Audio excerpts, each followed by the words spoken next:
Mambo vipi mzee? Safi bwana. Bwana, pengine kwako ushiriki wako huu wewe ni miongoni mwa staff, naweza nikasema hivyo kwa maana unahusika katika mambo mengi ambayo yanafanyika katika chuo cha Future World, lakini chini ndugu yetu Msuma ambaye ndio mkuu wa kitengo cha masoko.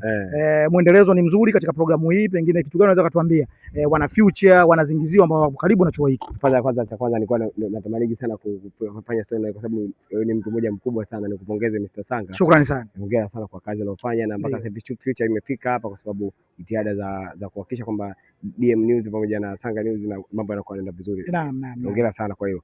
Lakini pia niseme kwamba nimefurahi sana hii issue ya jogging. Unajua mimi sio mkimbiaji na sijui mambo. Hii tunasema season 2. Mpaka nimefika siku ya leo wiki ya pili nimeona kwamba ipo very serious. Kwa mkurugenzi pengine akutaka watu wasome tu, akutaka tu hizo kozi watu wapate elimu tu, ila pia mazoezi ni kitu ambacho kinawatengeneza. Mimi mwenyewe nimeanza kuimarika sasa hivi, mimi na nguvu sasa hivi.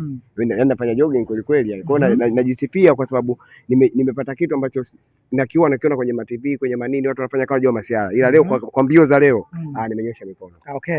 Lakini consistency imekuwa ni nzuri kwa sababu namba ya wiki iliyoisha namba ilikuwa ni ndogo, lakini wiki hii tunaona kidogo namba inazidi kuongezeka. Unahisi zoezi hili linaenda kuleta manufaa gani kwa chuo hiki cha Future World Institute? Manufaa hapo kwa sababu kama unaona wiki iliyopita walikuwa wachache kama ulivyosema, ilikuwa ndo mwanzo, lakini watu leo wameongezeka kwa sababu wameona kwamba kuna umuhimu, chuo kinajua kuna umuhimu wa jogging, pia ni elimu tosha, na pia kumbuka jogging pia inahamasisha. Unajua kuna watu mbona tumepita sehemu wazazi wanauliza, kuna vijana wanauliza ni wapi na sisi tutakuja wiki ijayo. Ina maana kwamba Future sio kufundisha tu, lakini pia wanaishi na jamii pia, kwa sababu wanaokuwepo hapa sio watu wa Future tu, ni watu mbalimbali, na hiyo niambie tu kwamba watu wote mnakaribishwa, watu wote, sio Future tu, watu wote mnakaribishwa. Kwa hiyo mimi kuna kitu ambacho nimesema tu kwamba mkurugenzi pamoja na watu wa masoko Mr. Msumba niwapongeze kwenye hiyo.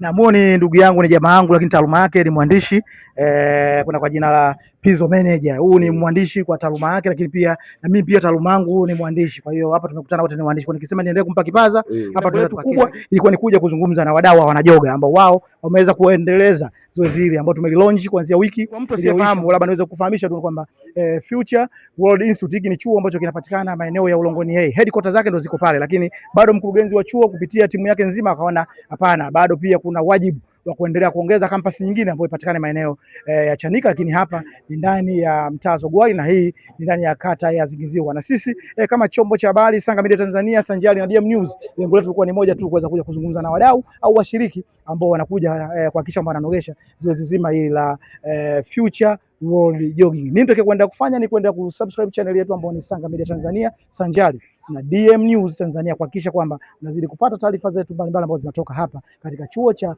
Future World Institute. Shukrani sana kwa wasaa wako. Bye bye.